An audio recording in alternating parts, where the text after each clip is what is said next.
Welcome to the Voice of Retail podcast. My name is Michael LeBlanc, and I am your host. This podcast is produced in conjunction with Retail Council of Canada. Jenn Harper, welcome to the Voice of Retail podcast. How are you doing this afternoon? I'm doing great. How are you? I'm fantastic. Where am I finding you today? Are you in St. Catharines, I believe, near Toronto? Yeah, today I'm not in St. Catharines. I'm in Toronto, but okay. I'm there every week. Fantastic. Now, where's the company located? Is it our headquarters is St. Catharines. Okay. And that's where the product is made, or that's where all the magic happens, basically? So headquarters, meaning a lot of stuff happens there. We have a lab. We do a lot of packing and shipping and boxing. And we manufacture in the GTA, so here in the Toronto area, as well as in Italy. So larger scale manufacturing. And then it's shipped to us, and our team takes over by putting it in components and putting it in boxes and sending it off. Well, the listeners might be thinking to themselves right now that I'm bearing the lead, as journalists would say. Congratulations. You are the 2025 recipient of RCC's Retail Council of Canada's Independent Retail Ambassador of the Year Award. So congratulations. Thank you. I've been following your story for years, so I'm thrilled, A, that you're getting the recognition from RCC and retail industry, and B, that I get a chance to talk to you. It gives me a good excuse to get you on the mic. So I've been following you for a while. Maybe all my listeners haven't. So why don't you start with a little bit of who you are and a little bit about your journey, and then talk about Cheekbone Cosmetics. Yeah, so I am a mom, a wife in my sort of personal life, also a founder now of Cheekbone Beauty Cosmetics. That was I feel a really serendipitous, accidental. I don't know what is the best word to describe it. I'd always worked for other people in the food industry. So started my career hospitality in the Niagara region, like boutique style hotels, and then went into sales and marketing for Cisco Broadline Food Distribution, and then a company called All Seas Seafood out of Etobicoke, and was doing that. And while I was working for All Seas, I had a literal pop out of bed, middle of the night dream back in January of 2015, native little girls covered in lip gloss. And now we have taken from that dream a brand that is available in stores across Canada, like Sephora Canada, as well as JCPenney in the United States. And there's obviously a whole bunch missing in that middle portion. Yeah. We'll get into that for sure. Yeah. We'll get into that. So this dream of yours, did you have something interesting to eat that night, or what's the story behind this? You went from working for people in one industry to being a founder in a different industry. Is this an intersection somehow of the personal professional? Tell me more. Yeah, I totally believe it was a personal professional intersection. I was learning, much like the rest of Canada, about the residential school system, learned that my grandparents had survived this. And this is kind of crazy and wild because I'm 38.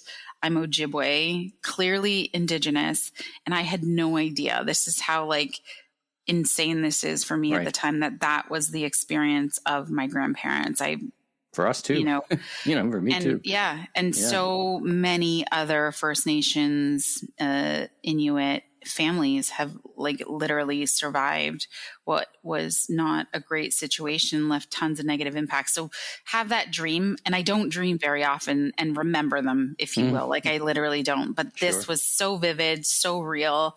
It felt like the next thing I was going to do in my life. And that seems absolutely absurd when I think about the experience I had, to think that I could all of a sudden really jump into an industry that I'd never been in, had never had any experience in, and coming from selling seafood to developing cosmetics products and building the brand. It is pretty crazy. But the personal part of the journey is the truth, really. 2 months before having this dream, I got sober. So I'd actually been battling alcoholism for many years. November 26, 2014, get sober. I have this dream in January of 2015. And on this path, learning about what my grandparents survived, and just kind of all these epiphanies or aha moments of okay, so I'm not completely dysfunctional, and actually there's a reason why, and learning that like that addiction and these things were all like sort of band-aid solutions for a deeper rooted problem. Learn this term called generational or transgenerational trauma, when one person or a group of people are faced with an event that they're not equipped to deal with, in the case my grandparents in residential school, and then how that was ultimately passed on to my dad, aunties, uncles, and then me and my siblings. And really it takes one person to sort of turn generational trauma around and start something new. And I really believed that I could possibly do that for me and my family. And then really have seen now over the last 10 years since that dream, like what building something that's about something bigger can do for a community. And I'm really, really proud of the brand that we've built, and quite honestly, the enormous changes I've made in my personal life to become the person I am today. Fantastic story. Now you could have dreamt that you were building a landscaping company or a bricklaying company, but you built a beauty company. Now, is there a connection there with, a search for a product? Like I talk to a lot of great entrepreneurs who just find that there's a space in the market. You got to find some kind of seam in the world, because cosmetics is a very crowded space. What was the connection there to beauty? I know you said part of it was from the dream, but did you have some personal interest in it, or you just couldn't find something that worked for you, or what was driving that? Yeah. So really, really simply, it's just like, I think a category that I would go like and hang out in stores that sell beauty for hours and just play with products. Like I've always been obsessed with products. And then the truth is, I don't think I would have done this if it wasn't for a category that or an industry that I loved or wanted to be in, number one. And then a second truth here is I don't know if I ever would have done this if I knew what I know now. And when you talk, like, and I'm being really honest, like it is hard, so challenging, so competitive. And then third, like I had a really another life-changing experience on this journey. And I believe that honestly, if I did not lose my brother so early on in this, I would have given up, because it's been so hard some days. Like and losing my brother BJ to suicide just before launching the brand is such a pain, like really was the most painful experience in my life up until that point. And if I didn't have sort of his words, because he knew about things we were doing in the brand, if he wasn't a part of those origin days and the build from talking about the kinds of products and what the plan was to do to support community, I really would have given up much sooner. And it's always sounds so weird for me to say that, because his loss is what's made me push so hard. But I've learned from so many other entrepreneurs that I'm not the only one that has this really sort of big reason why they continue to push. Because I think a regular normal person with the challenges you have to face on this journey would just say, no, I can't do it anymore. And you feel almost psychotic sometimes. You're like it's almost like the whole world is going against you, and it's time to end it. And it's really funny. I've, have said this for the last 10 years. I'm like, that's it. It's over. Cheekbone's done. This catastrophe is the one that is going to end everything. And my daughter, who's I want to go back to selling seafood to restaurants. I literally, And she was reading Shoe Dog on a family trip a couple of years ago. And she looked up from the book when she got to the end, and she just looked at me like right in the eye. And she was like, I get it, Mom. Oh my goodness, I get it. But now you can never give up, right? Because she totally understood that it's part of the journey that these catastrophes will happen. And every great brand and entrepreneur has that as part of their story, that it gets really, really hard some days. But I really believe, honestly, if I didn't lose BJ, that I would have given up so much earlier. And I feel so, what's the word? Like I feel this weight on my shoulders to make sure this works for our community now. Cause it's like my whole Indigenous community. And I know they're not essentially, but this is what it feels like sometimes, is that they're counting on me to make this a success. Right. Tell me, let's talk about the brand itself. Give us a sense of scope and scale and how you market. Why we're the best beauty brand in the world? Yeah. Absolutely. You mentioned you're in a couple of retailers, Sephora, fantastic retailer, JCP in the U.S., but you have a website. We're going to talk more about your retail chops on a retail podcast, but chalk the field for us, so to speak. What's your brand look like? Like this, what completely separates us from, I guess, the pack and makes us unique in this very competitive beauty space. So we're a color cosmetics brand. So we say everything for lips, eyes, and face in the color category. However, there's been this really strong push toward this concept of clean beauty for quite some time now. And many brands were well ahead of the curve and having these conversations early on. But one thing that nobody is talking about that we have done and we're doing so well, and I'm so proud of, is this idea that it's not just clean and safe for humans. We have made our products clean and safe for the planet. And there is an enormous amount of brands that have clean claims, not clean claims, that have ingredients in their products that are known to impact an ecosystem or the planet environment in a negative way. And we remove those ingredients. Dimethicone, isodiazine, and these ingredients are just known to, well, one is leave a negative impact on aquatic life. So we think of this very deeply when we were formulating and making products, that we just didn't want to talk about clean. We wanted it to be sustainable. And we really want this entire category that we feel like we've pioneered, called Indigenous beauty, to be synonymous with sustainability. So if you're thinking about an Indigenous business or brand, these are the things that you would automatically be focused on because of our Indigenous roots. We have been the known sort of land keepers and for generations. I was going to say that ethos connects very directly to your culture, right? The keepers of the planet and the earth. Exactly. Yeah, that connects. It's a very powerful connection for many, right? And people don't think about that. Like, we hear clean and we think everything's fine and dandy, but the truth is, if you go on a lake, ocean, cleanish. Yeah. Or you wash your makeup off down the end of the day, your shampoos, everything's going down a drain. It's going back and it's going to hit an ecosystem. And unfortunately, there's many ingredients that have been made, in particular in labs, right? And generally petroleum based, that don't biodegrade properly and will negatively impact the environment or ecosystem that they find themselves back in. Customers are funny, peculiar, not funny, haha. In as much as, they often say one thing and they do another. And I often point out to a generation or a brand followers who say, I want to know their brand background and I believe in that. And then they'll go buy from China Direct, Factory Direct, landfill, what I call landfill direct retailers. And so they don't always walk the talk. How do you think about connecting those things? Is it just, I'm going to find the people who care about this? And I guess what I'm trying to get to is, table stakes versus differentiator. So any beauty product's got to work. It's got to make you look good. It's got to achieve the benefits, right? Yep.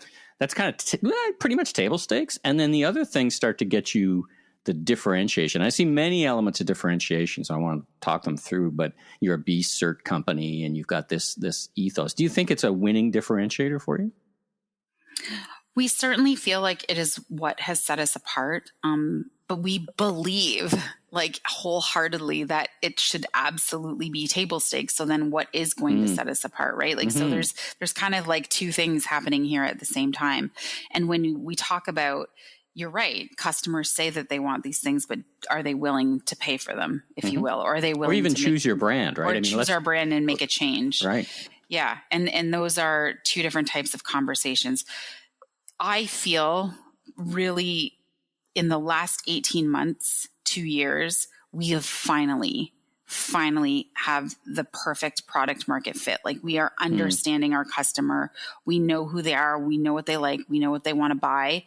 And what we've learned about this customer in this space is that, quite honestly, they are so loyal to the community of the brand that we've built. So they really love the story. And then those products, like you said, if they are not efficacious in work, no one's coming back. And I think one of the things, and where we have the closest relationship with, obviously, this community, is from our own e-commerce space. Because when you are working in major retailers, it's like inviting someone over to your house and they literally just walk down the sidewalk and maybe pick up something and walk by. Like you're never really going to get to know them. And the retailers, they never share that information with you either. So you have no idea who's shopping your brand in those places. Where you do learn all about them is from the e-commerce space. And we've learned that this audience we have is so loyal over the last 2 years. Like this is where we have found her. And the customer returning rate for us is really high in terms of industry averages. Like I know like 30%, I believe, is like the average. We have a 55 to 65% customer return rate based on product. And one of them is for sure our Unify complexion pencils just brings them back.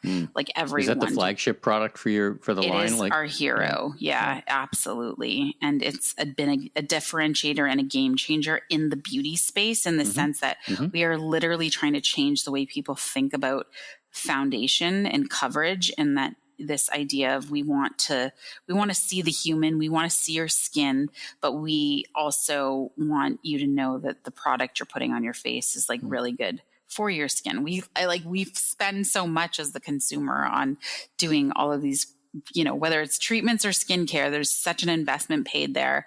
Your color cosmetics need to be just as fantastic as all of that work pre-work you've done. And what is your customer? What does she look like? How old is she? What's your? You probably have some segments, but in general, who's your customer? Yeah. So in general, it's the 35 to 55-year-old woman. We know that, everyone assumes for so long that we were just this brand that was created for Indigenous people. I always say no one would ever ask Lancome if they were just for French people, number one. Number two, I'd be a really bad businesswoman if I just created a color cosmetics brand for Indigenous people. And we skew very fair in terms of products. So our shades that sell the most are the fair shades. Interesting. Now let's talk about user-generated content. Let's get to your website because I'm fascinated by your learnings and how you make that work for you. You've got, what is it? How our warriors wear it kind of merchandising. How important is USG, user-generated content, to your website and your connection to your base and growth actually, and how you grow? Yeah, we feel like that is such a big piece of our marketing plan, especially over the last 2 years, like having real feedback from real people. And then you're also being able to incorporate that as into content and using it, whether it's not even just on our website, we have it on email marketing initiatives, social media marketing initiatives, like every place we possibly can, we're sharing and reusing it. In particular, like there's just some amazing user generated content that comes your way. It's like all of those sound bites that you're like, you actually like, the moments where you meet someone and they're saying all the right things. And so that happens in that space. And it's absolutely critical for a business in 2025 to have a place where that is part of the strategy and it's part of the plan. So let's talk about marketing tactics for an independent retailer like yourself. What's the mix? User generated content, earned, unearned media. What's work? Search. I see your search on Google. You're probably buying some AdWords. What's working for you, and what do you wish performed better?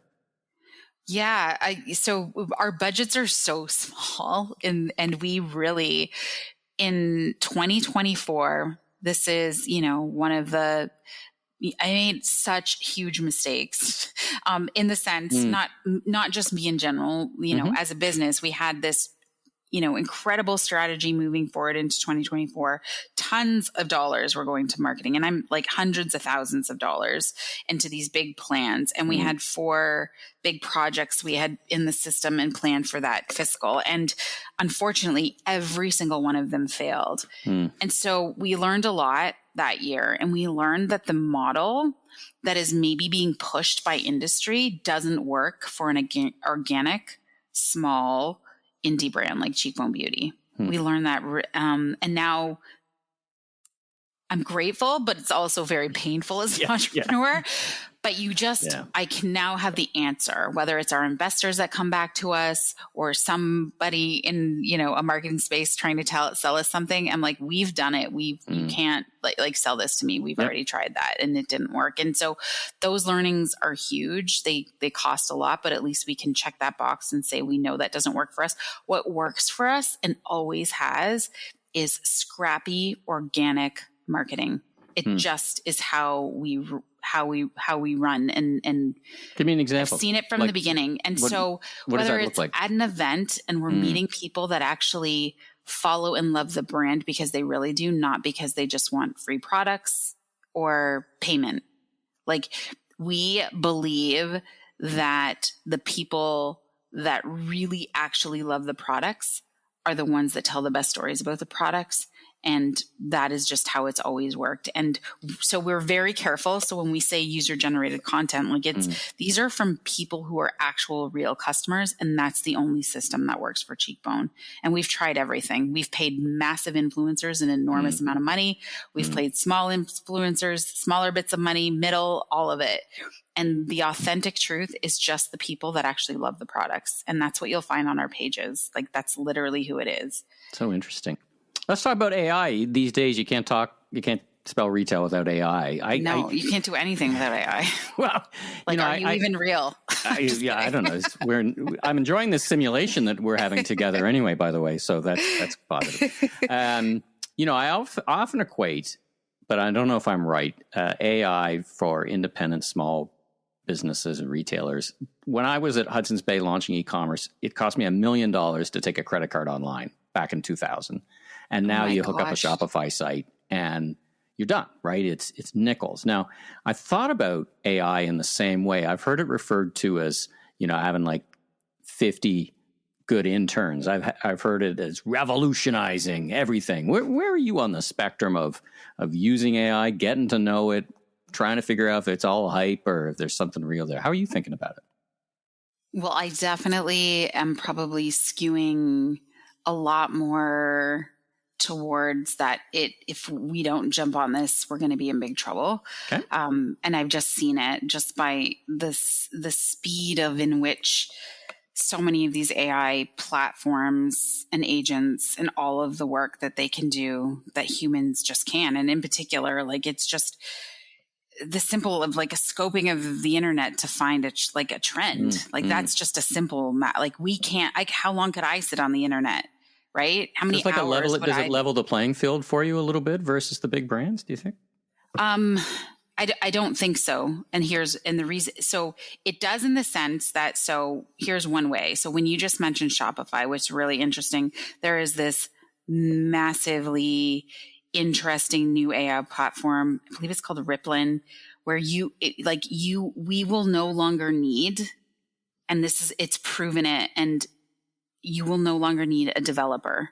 Like, the AI can develop code for you to build your own website without the use of Shopify and add into it your Square, your PayPal payment system, whatever you want, right? Like, it's literally building code to build your own websites. And it's just fascinating to me that is an area where so many of us that have brilliant and great ideas, not saying all mine are, but as an entrepreneur, I think sometimes we have these great ideas and you're like, but I don't know how to code. Like, that was in the early days. I was like, if Shopify didn't exist, Cheekbone wouldn't exist. Right. Like, so I hear that story now we're even having this space in 2025 where you don't even need that platform because the AI tools are doing that, and they're just getting smarter and faster and better. And so I really believe that we have to figure out how to work with it. We won't even get into what is the horrible and bad side of all of this, because there's an enormous downside. But in terms of business, and like you just said, I believe it's leveling the playing field.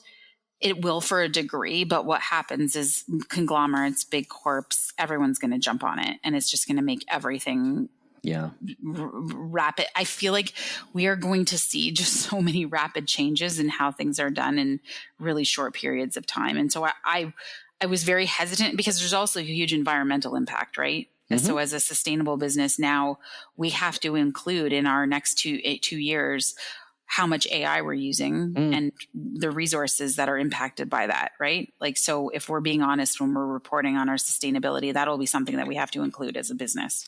Fascinating. Well, just as a plug for the conference, for the store conference, there's a couple of great panels with some really smart people talking about AI, and I know their orientation is to, they're from big companies, but their orientation is, okay, what's the advice for everybody? So just for the listeners and for you anyway, I think you'll enjoy that. Carl Haller, for example, who was my guest last week on the show, head of AI, basically, or retail consulting from IBM. Super smart guy. So lots to learn for everybody. And didn't we just get a new minister that's their role? I would have settled for a minister of intelligence, let alone minister of artificial intelligence. But okay, I get it. But like, in what world did we see that? Like, I was like, it makes complete sense because of what I just mentioned. There's a huge downside to this as well, right? I'm happy we skipped over the minister of metaverse, actually. So I guess we should count our blessings. Yeah. All right. Last question for you. Advice for your fellow independent retailers and brands and makers and entrepreneurs. You said, you almost gazumped me by saying, don't do it. But let me reframe it in 2 starts and 1 stop. If they're absolutely convinced they can become and are a great retailer or already are, what's your things that they should do right now, and what thing that maybe they should stop doing or do less of? I think figure out all of the tools that can help you do and build this thing. If, like you just said, it's something this needs to be in the world. Figure out all the tools that can help you get there as fast as possible, because unfortunately, speed is critical on this journey. Okay, all right. And what about one thing that you've been talking about, something you've learned that you'd advise to do less of? Anything else that you might advise? Well, really figuring out, this is so hard, because without all the errors, and which, we don't like to call mistakes anymore, but they're mistakes, but we've learned so much from them. Without that, would I know the things? But then the truth is, and my husband always loves to remind me of this, he's like, if you did have all of the skills you needed way back when, would you have done this way faster? And is he not wrong? So like, I think figuring out all the things you don't know faster and getting someone else to do them faster is just going to make you better. And I'm saying speed, but I'm not like, don't go to bed and have a good night's sleep, because then you're completely useless. And entrepreneurship is a bit of a race sometimes, especially if you're building something that's new and innovative, because there's copyists everywhere. And I think with all this technology we just discussed, it's going to even get harder. It's a foot race that meets a marathon, so it's somewhere in between. My guest is Jenn Harper. You're going to be getting the hardware on Tuesday night, June 3rd, at the Retail Council of Canada's big gala. Congratulations again, representing as an independent ambassador. I think you're going to be a fabulous ambassador. I look forward to seeing you in person then. And if anybody's listening to this and doesn't have their tickets, run, don't walk, and get some tickets. Jenn, it's been such a treat to have you on the mic. Thanks so much. I wish you continued success, and look forward to watching the brand and your retail build and continue to thrive. Amazing. So great chatting with you. Thanks for tuning into this episode of The Voice of Retail. If you haven't already, follow on your favorite podcast platform so new episodes will land automatically each week. And be sure and check out my other retail industry media properties, the Remarkable Retail Podcast with Steve Dennis and the Global E-Commerce Leaders Podcast. I'm your host, Michael Bond, Senior Retail Advisor, Keynote Speaker. If you want more content or chat, follow me on LinkedIn. Safe travels, everyone.